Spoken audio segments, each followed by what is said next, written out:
Hold up.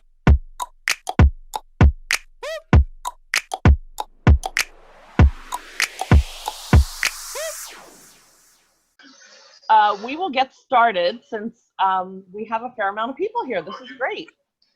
So just trying to kind of give everybody a background. Last week we had a call. Rachel was doing a strategy session. Can everybody hear me okay? Yeah.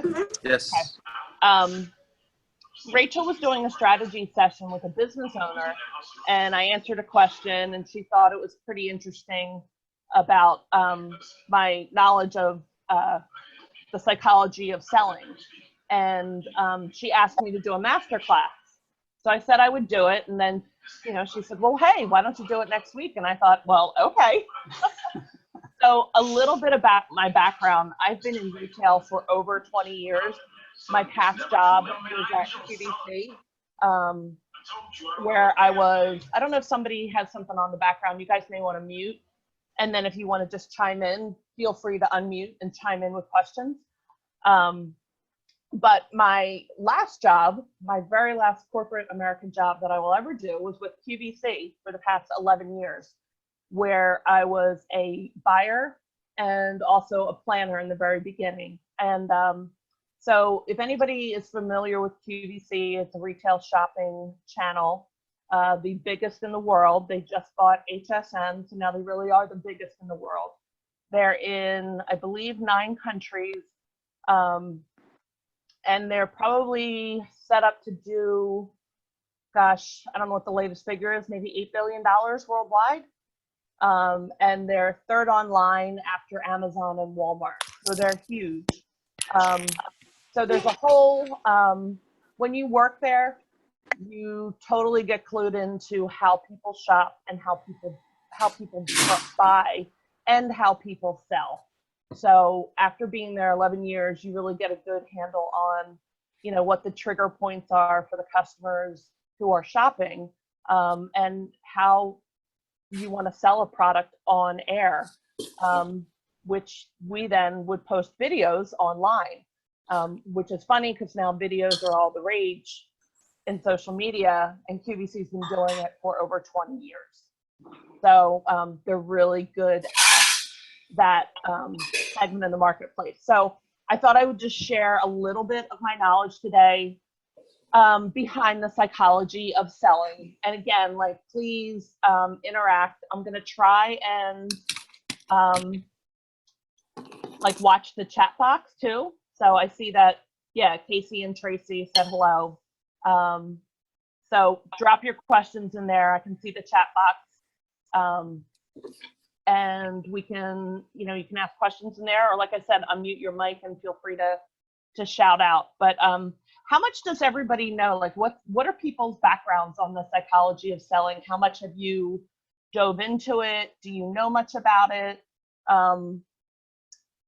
Just wondering, kind of what everybody's level is as far as knowledge for psychology of shopping.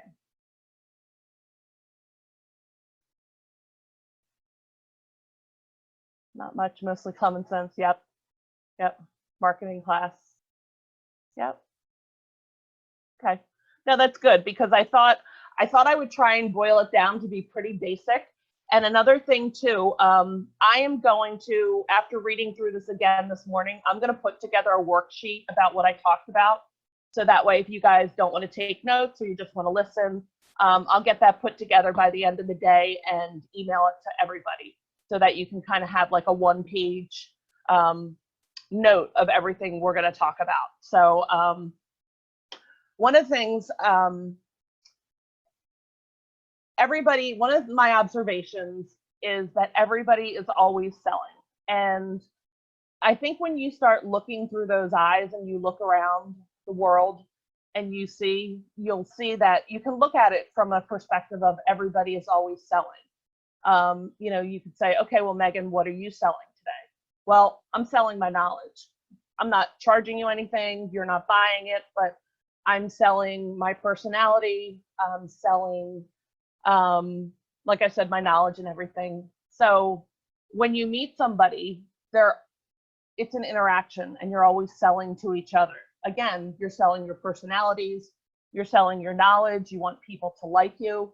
So it's an interesting perspective when somebody kind of flips the switch and say, start looking around today and forward and look at how people are selling. And not in the sense that we know selling where they say, hi, Patty, I'd like you to buy some Girl Scout cookies today. I mean, that's the most obvious way to sell. It's all the underlying ways that people sell themselves or sell them their products that get into the psychology of it. So one of the things that always came up at my prior job was when you sell to somebody, they have to first get to know there were three things. They had to like, know, and trust you. So to like you, that's about kind of getting that gut feeling, that first impression when you meet somebody. Does everybody know how that kind of feels? Like you can meet somebody and you're like, ooh, ooh, I really don't like them. Or, oh my gosh, this person is great. Like I sit here and talk for hours to them. So there's that gut feeling, that initial first impression when you meet people. And the second part of that is to get to know somebody. So after that initial reaction, you get to know somebody. And then the third was to trust somebody. So once you get to the trust stage of it, that's when they're open to being sold to, if you will. So if you apply just that simple, those three simple things to social media, it's pretty simple. And I think we all know that from kind of Rachel's training. She maybe words it in a different way, but like when we post things, we want people to like our post in the physical sense and also in the sense of sharing it. We want people to get to know us or our clients, and we want to get to know other people to establish relationships. And then, of course, that leads to trust. And then once people trust each other, they can buy and sell from each other. So in the smallest form, that is, I mean, it's so applicable to social media. It's crazy, but that's what, we did every day at the Gap and we did every day at QVC. So,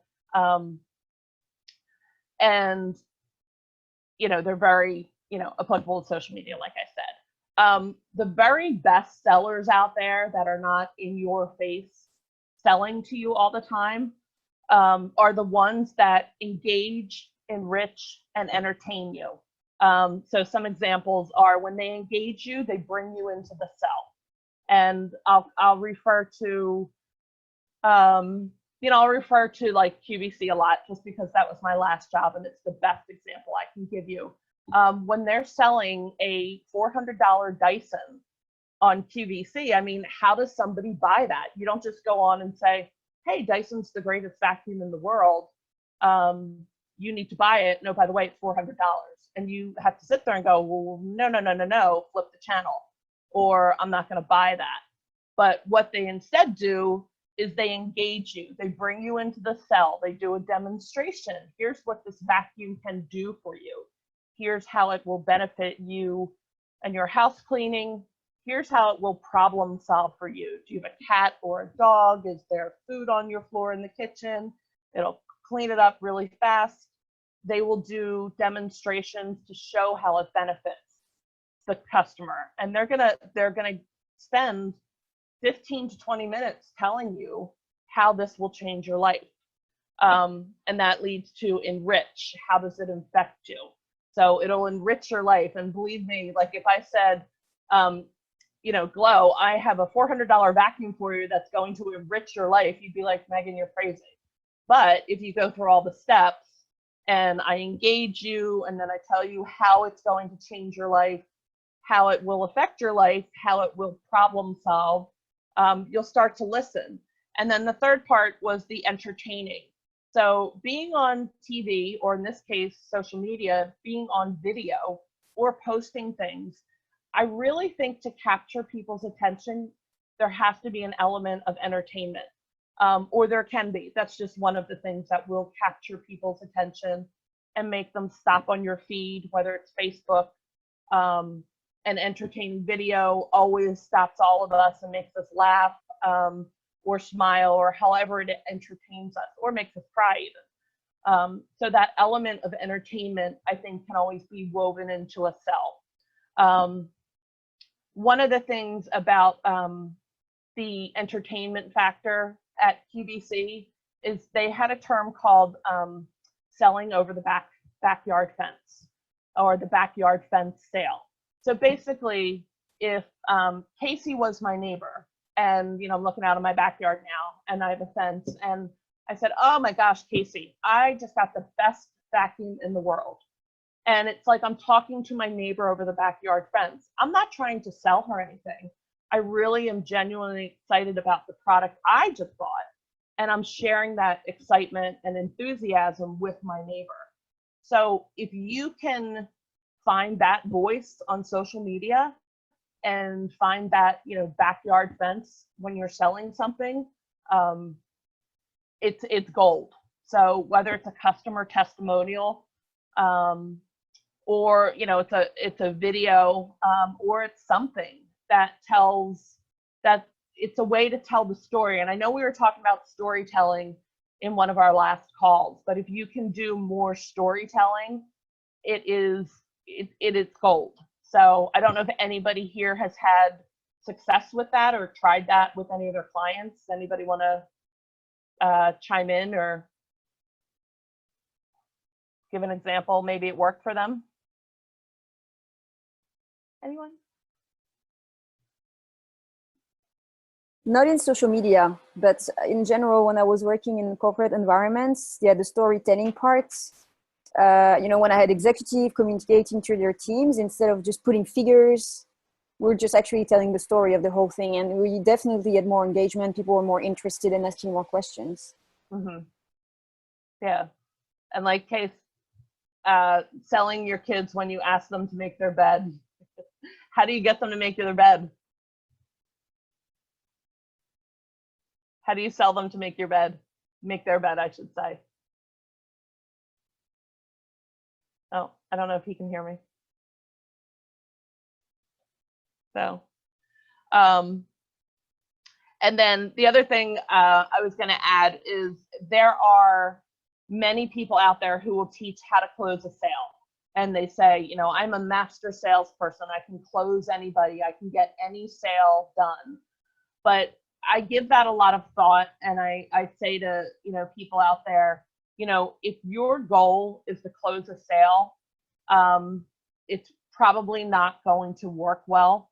At the end of the day, if you close the sale and the client or the customer feels sold to, or they feel bad about what they're buying, they're always going to remember that.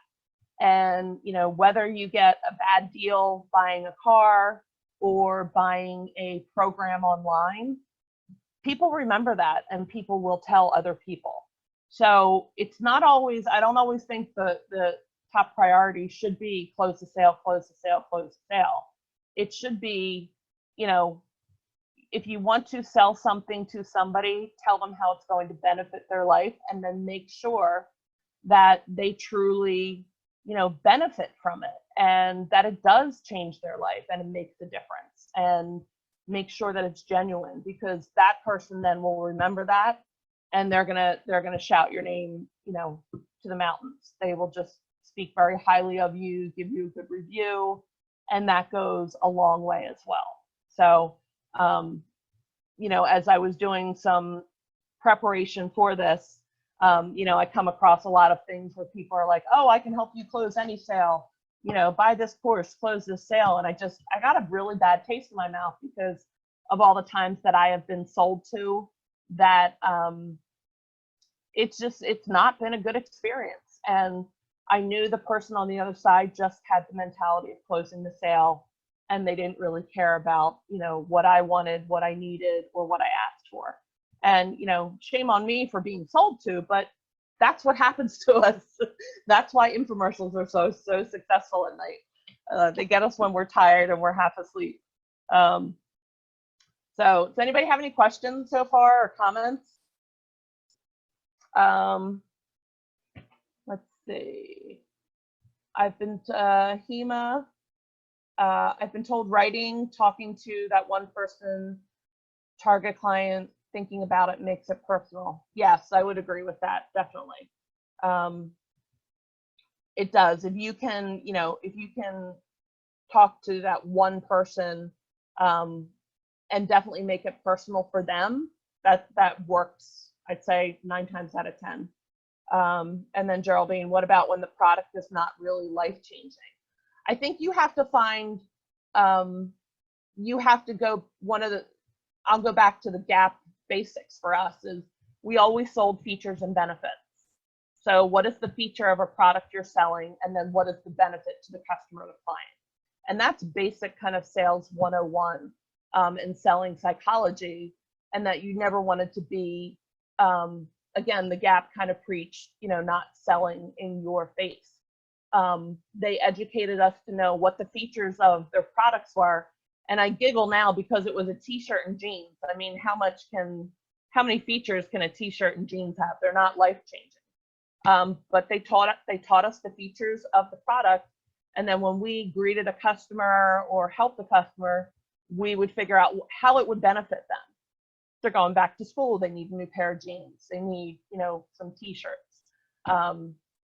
So kind of always boiling it down to those basic things, I think you can figure things out. So do you have an example, like what the product is or what the service is, or just a general question? It was like, for example, t-shirts. I know that I have a few social media managers around me at the moment who are struggling with, with clients who have t-shirts, catering a certain type of people in the population, but it's not working really well. Mm-hmm. And for me, I have a client who's selling wedding party supplies, mm-hmm. like balloons and things like that. So product, yeah. I can understand the benefits. That's where I'd look at like the entertaining, like when I talk about engaging, enriching, and entertaining, and you're like, well, how's a balloon going to change anybody's life? Well, it's not. But what it is going to do, well, actually, it will. It will change the bride's life because it's done correctly on their wedding day. They may not remember the balloons, but they'll remember having a beautiful day. Yeah. So that's what you try and sell. You sell them having the best day of their life, capturing it on photos, showing videos of other people's weddings, using examples of the wedding favors. So, I mean, and with the shopping carts on Instagram, I haven't played around with them much, but I mean, to do like a 14-second video on Instagram and then be able to shop the wedding favors would be something that would be engaging and entertaining. Yeah, we're considering that. Yeah. Shoppable. I mean, t-shirts I think are always fun because if they're a funny subject, you can have a lot of fun with them. But I just saw somebody do kind of like are they embroidered or silk screen or screen print t-shirts? Because sometimes showing like the stop motion video of making a screen print t-shirt is kind of fun and it's eye-catching and it stops the client. Yeah, I don't think they are. They just they're manufactured and then delivered. Yeah. And the thing they're facing is that people are they're going all the way to the shopping cart, and their abandonment rate is really high. And I'm wondering if at some point people just don't realize, why do I put $20 on in a t-shirt? I don't need that. Yeah. I mean, I've done that before. I've done that. Like, then I start to dive in. Okay, well, if I do that, why do I do that? Like, what's the psychology behind me doing it? And there are a lot of times where if it's a $20 t-shirt and it's, if they're shipping, I really kind of get like, $20 t-shirt. Like, I, as a buyer, know the cost of it. It's like $1.50. So I should always have free shipping on t-shirts. Good point. They're not, and I think it's a problem. Yeah. So that's a big one, I think, with t-shirt abandonment rate in carts. So, but yeah, then if the shipping's over $5, it's like the first thing we used to look at when we dealt with abandonment rate at QVC was the shipping. And then, because if they're on that last page and they get that far, like what is on that last page that made them, go out? And then, it depends. Or if you're not, you probably aren't able to track where they go once they abandon the cart. Are you? Like, are you able to see if We they probably come back could. to a different page on the site, or We can probably have a look. Yeah. so. Yeah. Because But that's I'm not managing the client, but I'm yeah. talking to somebody who does. Mm-hmm. Yeah, and shipping and also delay the delivery time can be a little bit long. Yeah. That's a big one. Yeah. Yeah. Usually when they get all the way, I find it almost, not all the time, a lot of the time it has to do with the shipping. So yeah, like you said, delivery or cost. Delivery All right. time. So Thanks. sure. Does anybody else have any? Let me see if there's any other. What's a good, oh, Patty, what's a good posting strategy for making a great first impression?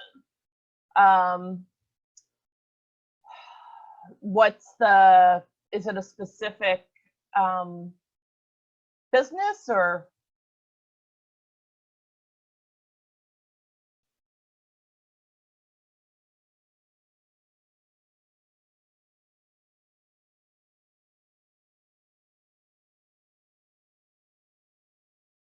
Holistic health. I mean, I think with holistic health, that's a great market to be able to do social media for, because there's so many things to cover there. And I think that one of the greatest, I mean, people say that there's, I just saw somebody complain about all the feel-good quotes online the other day. And I thought, you know what, you can complain all you want, but they are like the top posted, reposted things that make people feel good. And to your point, like, will make a good impression upon people if they're done right. And, the holistic health person, if they have a favorite author or somebody they follow, or somebody who's, they continually like to read their quotes. So you're kind of talking in their voice, to do, kind of like the coach I manage, we do at least, one, I call them fuzzy, like feel good fuzzy quotes. We do at least one a week. And despite all the articles I post for my life coach that I work with, these quotes continue to get the highest reach and the highest engagement. And by the comments that people make, it makes them feel good. So, whether people just write, oh, I love this, or this is great, I think that makes a great impression. Initially, especially like if I were coming upon this page that you're managing, I don't know anything about it. That's going to be my first impression. So, you could post a service. Like, is that going to be a good first impression? Maybe, I don't know, if somebody's looking for that service, but in the course of just, it's going to flow through somebody's feed. Something, I think,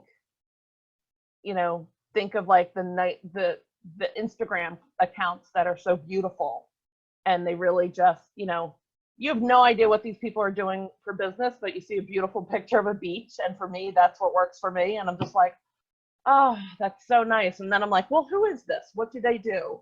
And I dive in a little and I get curious, which is the psychology of what people do online. So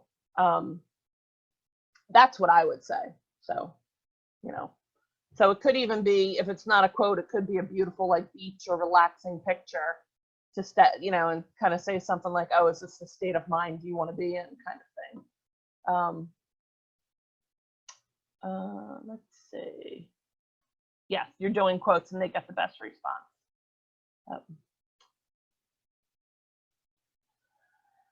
Kay, is it Kay? Am I saying that right? It's how to add a personal voice into a personal brand. How do we stand out from all the competitors in the market? I think, for me, the way I stand out from my competitors is to know, who my competitors are. So I do a lot of research to see who's my competition out there. But I also see what are they doing that's working well? What are they doing that's not working well? Because sometimes you want to take what they're doing. If it's working really well, you want to do it. But not copy them exactly, but put it to your client's voice. Mimic what they're doing and make it into your client's voice and do it well, or your client's brand. you know, as far as standing out from all the competitors in the market, I guess it depends what the market is, but you know, the first thing, like I said, find out who your competition is, see what they're doing, and then do you want to mimic it, or do you want to see what they're doing and what they're failing at and make that craft your thought process on what you can do that might work. So, and if you get stumped because nothing is working in the marketplace, in that, like if you're looking at your competition and nothing's working, you might go, okay, well, what do I do? If nobody is doing this successful, how do I find out what success looks like? And then I would say start looking at something like a business that is similar to your client's business and see if there's something working in that market. And then if not, then keep on going until you find something and then apply it to your client. And this works. I had a client who he does reverse mortgages, and there's nobody out there doing, there's not a lot of people, I should say, out there doing reverse mortgages with any success on social media. They're just posting. They're posting that, hi, call me and I'll give you a quote on a reverse mortgage. And it's really bad, and it's a bad sell. So I was really challenged to go out and find, okay, what's going to work for this guy?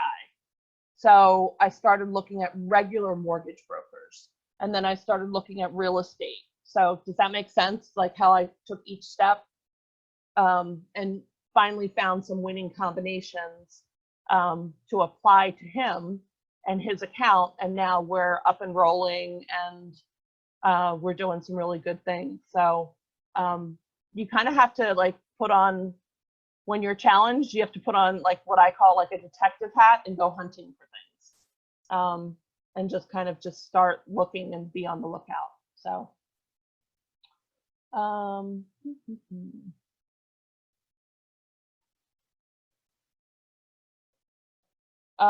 Kay, again, about the quotes, and you were copying this and there. Should you use original quotes that come from yourself?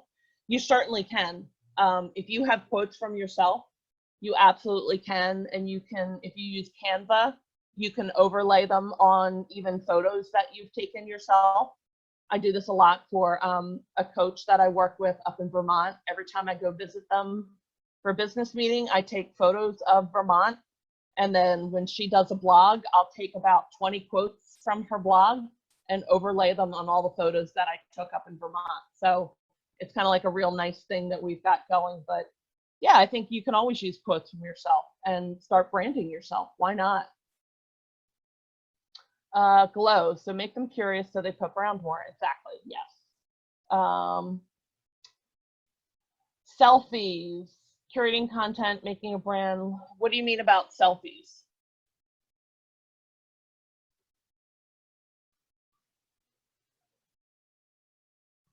It's like making, taking selfies, like doing a personal brand using selfies, good or not? I think it depends what the brand is. And I also think that, you know, it depends what your reaction is. I mean, if you start taking, you know, you could try it, and if it works, I would expand upon it. But I mean, you know, that's one of those things that, you know, I always love having brand new clients and saying, oh, let's try these things. We don't know where they're going to take us, but, you know, in the first 90 days, we should be trying a lot of different things. And you should try it more than once, because just because you take a selfie tonight at 7 o'clock on a Friday night and it doesn't do well, doesn't mean selfies don't work. So you want to try a few different dates, a few different times, and kind of be strategic about it, and a few different things. And if it's part of your brand and it starts to resonate with your client, do it. Absolutely. So Geraldine, for a webinar, how would you warm up a potential lead and not just try to sell the webinar immediately? The things that I think about webinars, I think that right now in kind of the state we're in, every webinar you sign up for, you know you're going to be sold something. So, and I think that, or at least we do, and maybe it's because we're in the social media bubble that I think that way, but I'm sure there are people out there that don't realize they're going to get sold to at the end. So I shouldn't just assume that if you sign up for a webinar, you know you're going to be sold to. I'm going to change my thought on that. I just think that, you know, and all the things that I've read with Russell Brunson's book and, you know, a few other people I've been following online, you know, it's really about telling a story on the webinar and showing people and telling people who you are. I think Rachel's a great example of that. And I would use her as an example every day for this, because she'll get on and she'll say, oh, I'm having a bad day, or like today, oh my God, I'm sick, or she'll get on the webinar and tell a story. So I think if you can tell a story that resonates with people, they're naturally going to warm up to you. And if not, they're going to click off, and that's to be expected. You can't, you know, have a webinar with 500 people and expect to please everybody. But I think, and this goes right into the psychology of selling, you're always selling yourself. So whether you know, get on the webinar and you smile, or you make sure, you know, if I were doing a webinar, I'd probably have like more tchotchkes back here, and, you know, like that picture resonated with you. I didn't even realize that, but it connected us. And I could probably sell you something right now because we're connected and you like, know, and trust me right now. So, I mean, it's different things like that. I think the webinars are about storytelling and connecting with people and doing get the people to like, know, and trust you in that, you know, 45 minutes, because the last, you know, 10 minutes you'll be selling, and then the 5 minutes you'll be closing if you've got an hour space of time, if that makes sense. So, you know, doing the like, know, trust, and then, you know, while you're doing that, engage them, enrich them, and entertain them when you're selling the product in that 10 minutes. So, and that's something that, it's funny that I just said that, because an average sale on QVC is 6 to 10 minutes that we would have to sell a product. So in 6 to 10 minutes, you know, you'd sell a product, and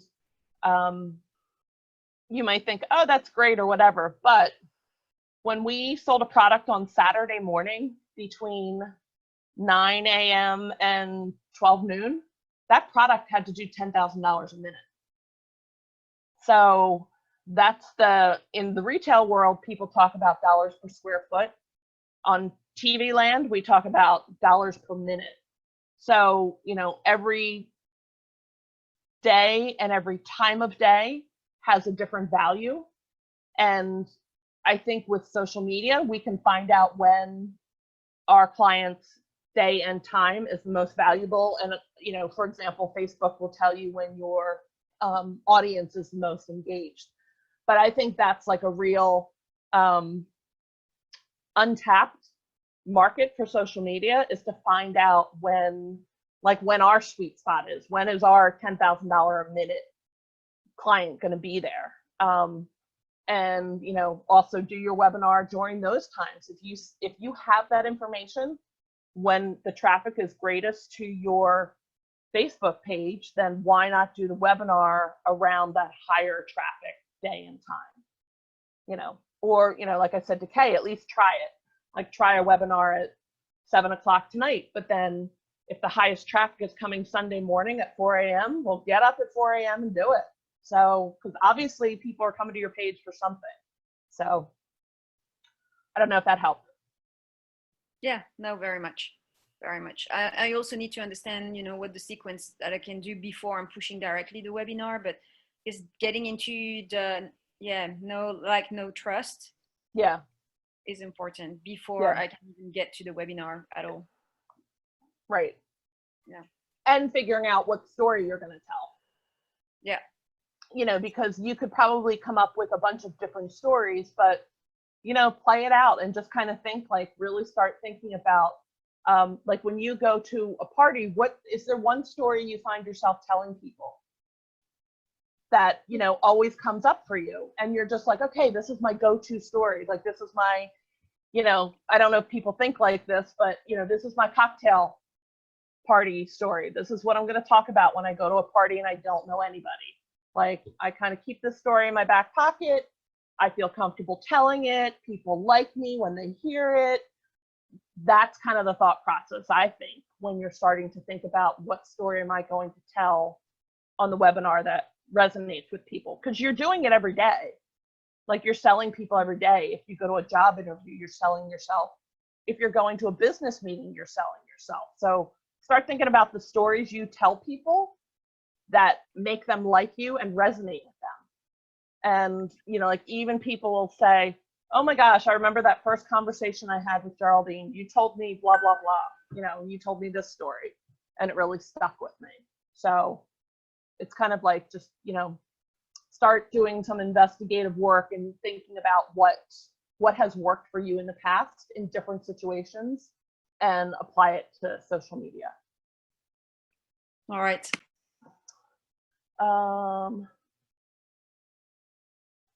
Hard. Yeah, Kay, I think I was just, saying exactly what you're saying about struggling on telling stories about himself, trying to build my personal brand, but just can't get the traction. You just have to try different stories. And like I said, see what's worked for you when you meet people in person and apply them to social media. So, anybody else have any other questions so far? Chloe?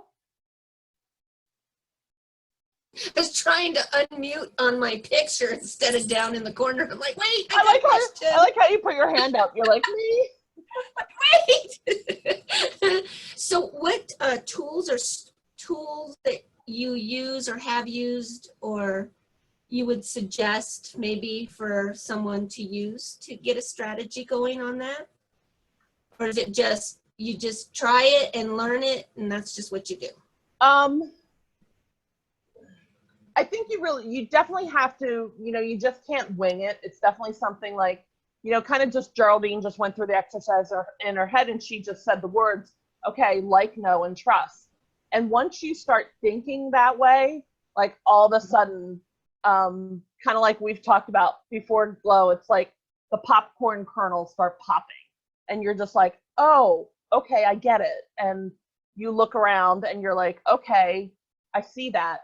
Or you're going to go to lunch or dinner sometime over the next 3 days and tell somebody a story and you're going to laugh inside your head because you're going to go, oh, this is a story I could use. So once you learn them and you just start being aware of it and thinking about it, I think is the first step. But, you know, finding out about all this stuff. And the other thing too that I'll send you is on the worksheet, a lot of the principles about the psychology of selling, there's a really good book and I'll reference that, and it's called the 6 Universal Principles of Persuasion. And it's by this Dr. Cialdini, and he's got a book called Influence, which is a really good book on how to influence people. And it's influencing them in an ethical way, so you're not being shady. So I think that'll be a good tool if anybody wants to dive deeper into the psychology of it. So I was going to just go into, we still have a little bit of time, but I was going to reference his book. So thanks for asking that question, Flo. You just lead me right into it.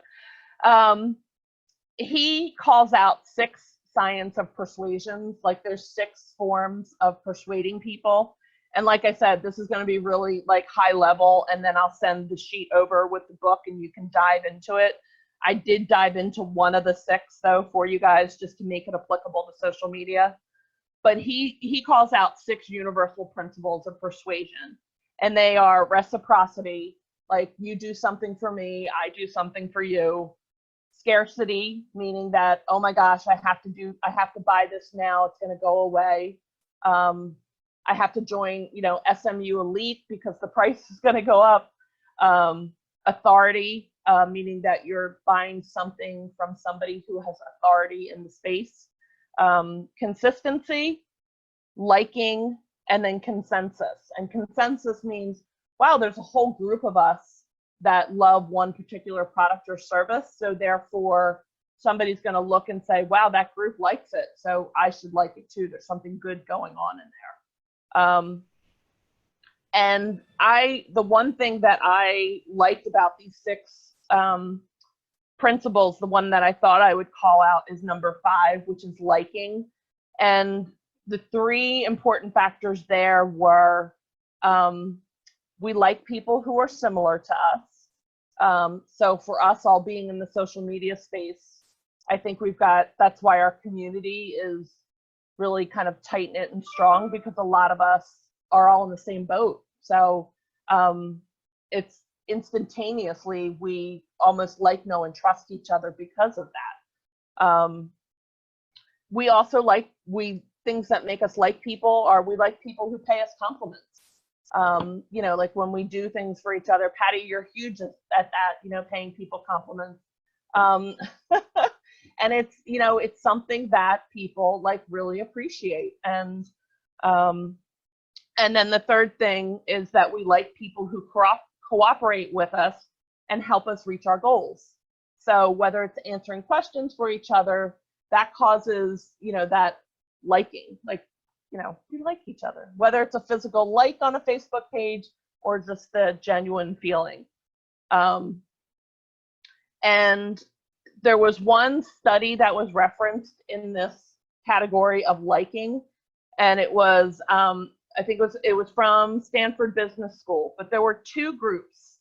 And the first group was told, and it was 2 groups of business people. So the first group was told, listen, you business people have to go sell to these other people.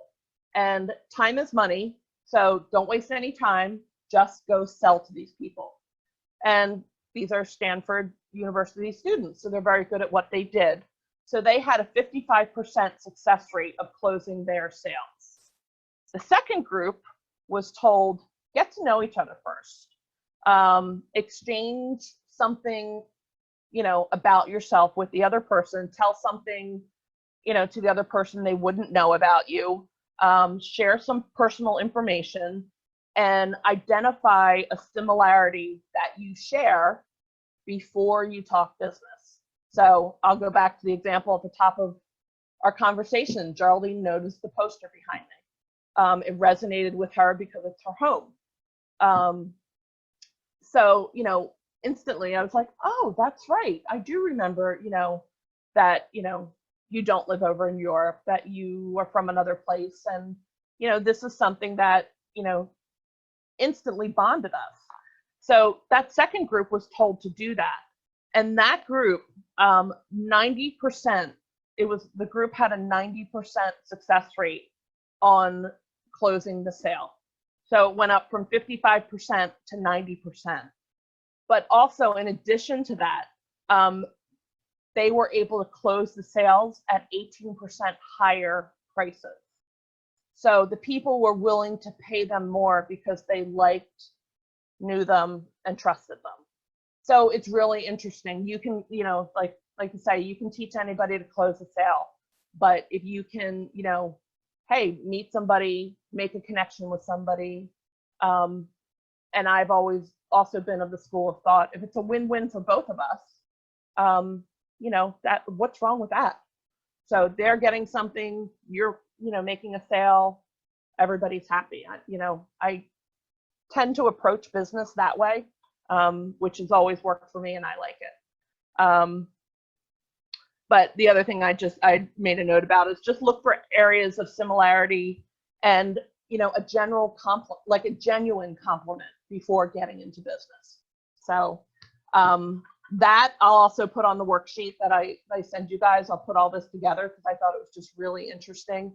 And I'll call out the book too, because like I said, there was a lot of interesting information in that book, and it applied to kind of everything that was taught to me over the years at QVC and the Gap, and then my other retailers. But so I find it all very interesting, selling to people. So does anybody have any other questions or comments, or unmute your mics and you want to talk?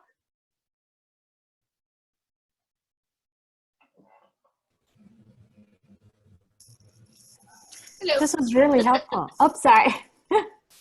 Hi, No, I just want to say, wow, this is really cool, because I was like searching for how to do sales, and this is even so much better than that, because, you know, it's like you're really thinking and being genuine about, you know, what you do and how you can help someone. So this is really helpful. Thank you. Oh, good. Yay.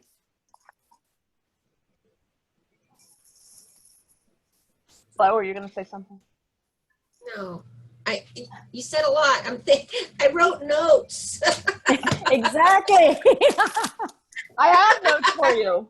It's so funny. I know. Last night, the lady that did the Masterclass, I'm watching it, and she has these slides coming up and this PowerPoint, and I'm like, I didn't do that. I'm like, I can put a one-sheeter together after I do the call.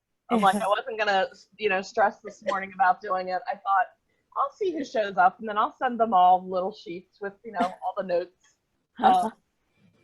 So that'll be fun. I think it would be hard to do on a video. Like when I'm in a class, I have a PowerPoint up on the wall, and a computer in front of me and the people in front of me, and that's how I do it. But I think on this kind of a setup, it would be very hard for me to do a PowerPoint, because I like to look at everybody and then I don't know. I think it would just be hard for me to, you know, I'm squirrely anyway, so it'd be hard for me to do a PowerPoint unless I went and this right here. Right.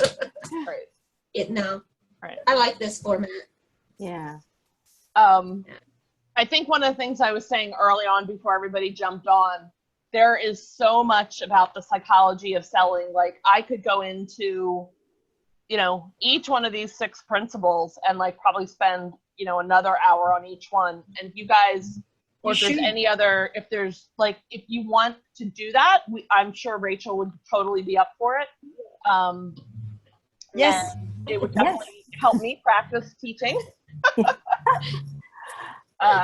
So, I mean, I would do that, or if there's any other, if you guys can think of any subjects that you would want me to talk about or do another class on, definitely think about it and let Rachel and I know.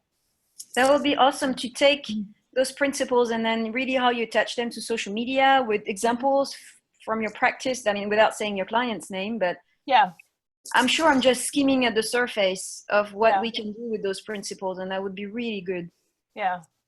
And it is, I really do have to laugh at myself that, you know, I fell into social media, and here, like my whole retail career has been, you know, social media, but in the brick and mortar sense. And now that brick and mortar is fading away and turning into social media, it's like, you know, the stars are lining up. So it's pretty cool to like have the experience and, you know, be taught by some of the best people out there. So yeah, I like it. So I think too, like pricing, I think we talked about that before sometime, that like $15 versus $14.99 is going to sell more or faster than it's something with like the magic number at the end. Yeah. Yep. I will make a note of that, because that was kind of a whole thing that we could talk about, because we had a whole pricing thing at QVC, like how do you price things? And we never, and to this day, if you turn on QVC, you'll never see 99 cents. It's like nothing ever ends in 99 cents. So that's like the big, don't ever do it. What does it end in? Is it a round number? It's funny, depending on who my manager was at the time at QVC, they had favorite numbers. So there were people that would be like, no, I like to price things at 97 cents or 98 cents, never 99, 93 cents. Or, you know, it would just be the craziest. It's one of the craziest things to experience, because you just sit there, and when you first get to when you first get to work there, you're just like, what are you people talking about? Just $2.99 and be done with it. But there was a whole science behind it. So Wow. crazy. But, Yeah. oh, thanks, Ashley. 200% of it. Yay. Tracy, I could do a series. Maybe I should, maybe I will pitch that to Rachel and tell her I'll do maybe like a mini series on the 6 principles of persuasion. Yeah. So That's a great idea. and then, like Geraldine said, apply it to social media and give real examples. This was very informative. Thank you. Yes. Good. Yeah. Cool. Yeah. The examples are really helpful, right? It's like Yeah. when Well, you I can find relate that it to, yeah. You can, you know, and that's the one thing I love about, you know, SMU and learning from Rachel too, is that she makes it easy to understand. And it's like, I mean, I'm not stupid, but sometimes I really need to be spoon-fed things, and I need to apply it to something in order for it to get through my head. So I find that if I can do that for people, it makes it easy to learn. So, but And that's exactly it. If you talk over people's heads or use big words, not that big words are bad, right. but it makes them feel stupid Right. and insecure in that they can do it.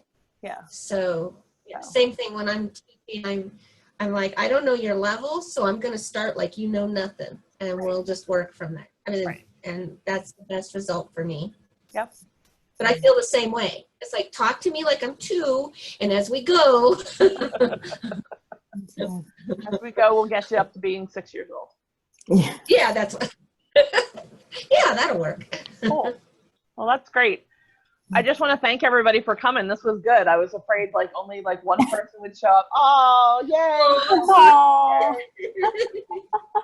It was good to see you. I know you're so busy, Geraldine, with all your, you know, all your business over in Europe. So I miss seeing you in SMU, but I know you're really, really busy. So, and that's great.